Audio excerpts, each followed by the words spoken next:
Bago simulan ang malawakang rehabilitasyon sa EDSA, may hiling ang ilang kababayan nating Persons with Disability o PWD. Sana raw ay isaalang-alang din ang kanilang kondisyon sa pagsasaayos sa mga bangketa at footbridge sa EDSA. May unang balita, si Oscar Oida.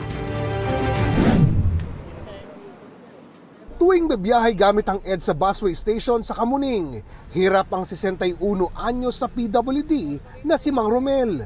Makitid kasi ang mga bangketa at ang mga rampa, anya'y tila mema lang. Kasi matatarik, masikip, mga ganon. Parang ginawa lang para sundin lang yung ating BP 344. Kasamang ilang kapwa PWD at ilang grupo, binagtas si Mang Romel ang sidewalk sa lugar patungo sa busway para ipakita ang pinagdadaanan ng mga gaya nilang may kapansanan. Dapat ito makita ng ating mga nagpaplano ng ating mga katulad niyan, yung rampa, yung mga lalo sa pag-akyat papunta sa busway o doon sa carousel natin.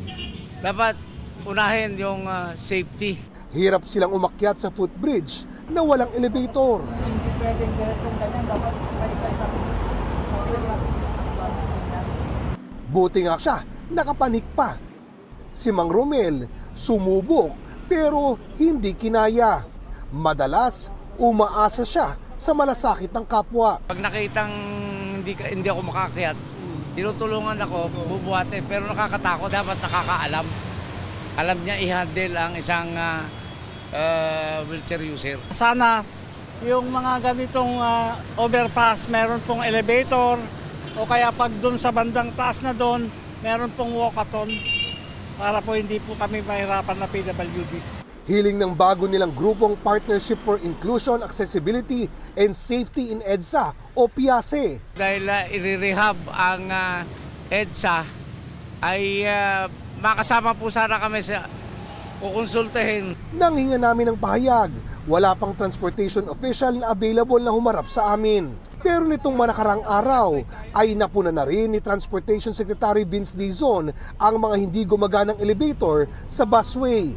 Sabi niya, pag-aaralan ng pagsasapribado ng carousel para maayos ang operasyon nito. Ito ang unang balita, Oscar Oida para sa GMA Integrated News. Gusto mo bang mauna sa mga balita?